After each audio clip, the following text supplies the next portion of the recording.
good morning. So, time check, it's already 8 o'clock in the morning. Wait, look at my view. Ganda, di ba? Grabe. Para akong nasa nasa Romblon.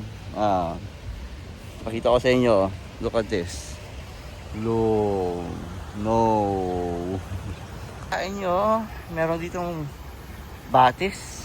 Man-made. Oh, di ba? Sarap pakinggan yung water ba? So, oh my God. Look at that. Gusto kong dala ng gitara dito, tapos morning dito ako mag-gitara. Kanta ko. Oh, di ba? Look at that. Wow.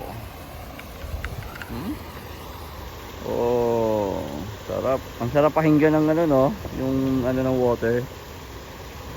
Di ba? Tapos ito guys, yung taas niyan. Kita nyo. Dito yan sa Katara. Yan. Oh, di ba? So may naglilinis ngayon. Di ba? Wow. Look at that. Ang sarap tumambay dito pag umaga. Maganda dito pumunta mga tingin ka mga alas 5 ng umaga. Ayan. So pwede ka mag-jogging guys. No? So ang plano ko, dala ko ng gitara, tapos dito ako upo. May upuan. Yun yung view ko. Di ba? Ganda, no? Dito ako magre-recording. Lang. Kaso cellphone lang gamit pwede. So, kita nyo, ang ganda ng puno. Ang ganda ng niya. Kita nyo yan. Tapos, ayan. Ikot ka. Ayan, pwede mag-jogging. Ganda. Get na ako. So, gusto nyo pumunta dito lang yan sa may Katara. Meron dito automatic na dilig. Yan. Grabe init. Super init. Ganda ng view. Hi.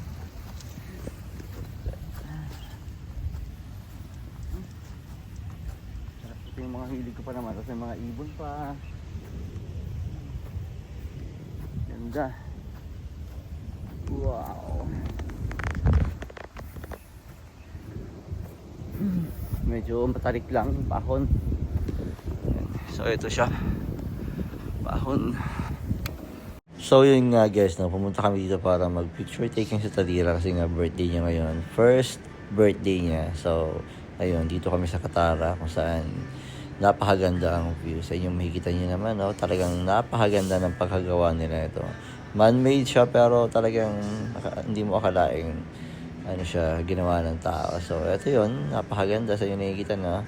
So yes, dito kami nag-picture taking. So guys, sa inyong may mga baby siya, kung gusto niyo ng ganitong view, punta na kayo sa Katara. Dito niyo makikita ang napakagandang view na to. Meron siyang waterfalls.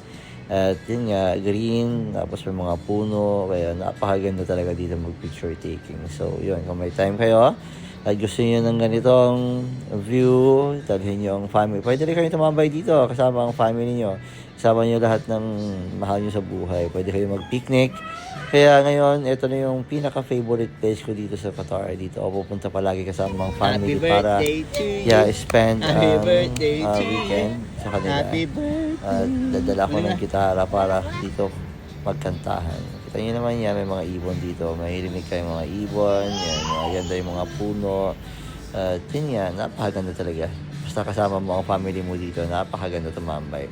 So what are you waiting for?